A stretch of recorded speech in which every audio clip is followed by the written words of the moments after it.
ஒருவேளை காங்கிரஸ் கட்சி திரு விஜயோடு கூட்டணி போயிட்டார். காங்கிரஸ் என்பது அழிந்து கொண்டிருக்கக்கூடிய கட்சி எல்லாத்துக்கும் தெரியும். ஆனா இன்னைக்கு காங்கிரஸை பொறுத்த வரைக்கும் யார் அதிகமா டெல்லிக்கு ஜிங்ஜா போறதுன்னு ஒரு குரூப், தமிழ்நாட்டில் முதலமைச்சர் ஸ்டாலினுக்கு யார் ஜிங்ஜா போறதுன்னு ஒரு குரூப். ரெண்டு குரூப் தான் காங்கிரஸ்ல, டெல்லி ஜிங்ஜா, தமிழ்நாட்டு ஜிங்ஜா. இந்த ரெண்டு ஜிங்ஜாவை தவிர தமிழ்நாட்டு மக்களுக்காக பேசுற காங்கிரஸ் யாருமே இல்லை. இன்னைக்கு பத்திரிகையில பார்த்தேன், ஒருவேளை காங்கிரஸ் கட்சி திரு விஜயோடு கூட்டணி போயிட்டா ப. சிதம்பரம் அவர்கள் புதிய கட்சி ஆரம்பிச்சு திமுகவோட கூட்டணி வைப்பாரு. காலையில தான் ஒரு பெரிய நாளிதழ் செய்தி போட்டிருந்தாங்க.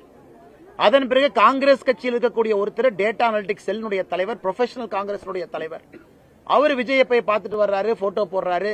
அதன் பிறகு தமிழ்நாட்டினுடைய டெப்ட் சூழலை பத்தி பேசுறாரு, தமிழ்நாட்டினுடைய கடன் சூழ்நிலையை பத்தி நேரெதிர் கருத்து பேசுறாரு. அவர் மேல நடவடிக்கை எடுக்க முடியல. இன்னைக்கு ஜோதிமணி இவங்க ஒரு கருத்து போடுறாங்க, தமிழ்நாடு காங்கிரஸ் வேறு கருத்து, ராகுல் காந்தி அவர்கள் கருத்து வேறு கருத்து. பேசாம காங்கிரஸ் என்கின்ற கடையை சாத்திட்டு இன்னைக்கு நல்லவர்கள்லாம் தமிழ் மாநில காங்கிரஸ் இருக்கிறாங்க. உண்மையை சொல்லணும்னா அந்த காலத்துல காமராஜர் ஐயா காலத்துல கதர் சட்டை போட்ட காங்கிரஸ்காரங்க எத்தனையோ பேர் தமிழ் மாநில காங்கிரஸ்க்கு வந்துட்டாங்க. அண்ணன் ஜி. கே. வாசன் அவருடைய தலைமை ஏத்து மூப்பனார் ஐயா காலத்துல இருந்து எல்லாம் இந்த பக்கம் வந்தாச்சு. ஆனால் இன்னைக்கு இருக்கக்கூடிய காங்கிரஸ் என்பது நம்ம எல்லோருக்குமே தெரியும், அது இந்திரா காங்கிரஸ். அது ஒரு மாதிரி அந்த காலத்துல காமராஜர் ஐயாவை எதிர்த்து காமராஜர் ஐயாவை தோற்கடிக்க வேண்டும் என்று பாடுபட்ட காங்கிரஸ் தான் இன்னைக்கு இந்திரா காங்கிரஸ் மாதிரி இந்தியன் நேஷனல் காங்கிரஸா இருக்கு. அதனால் காங்கிரஸ் என்பது அழிந்து கொண்டிருக்கக்கூடிய கட்சி எல்லாத்துக்கும் தெரியும். அதனுடைய தலைவரே ஒரு சான்று. காங்கிரஸ் தமிழ்நாட்டினுடைய தலைவர் எப்படி இருக்கார் நீங்களே பாருங்க. அதனால காங்கிரஸை பொறுத்தவரை எனக்கு என்ன ஆகுனாங்கன்னா, இந்த பக்கம் சண்டை போட்டு தனியா நடு ரோட்ல நிப்பாங்க. 2026 அசம்பிளி தேர்தல் நடக்கும் பொழுது அவங்க நடு ரோட்ல நிக்க போறாங்க. அதற்கான எல்லா வேலையும் ஆரம்பிச்சுட்டாங்க. குதிரை பேரம் பேசுறாங்க, ஆட்சியில பங்கு கேட்கறாங்க, அதிக சீட்டு வேணுங்கிறாங்க.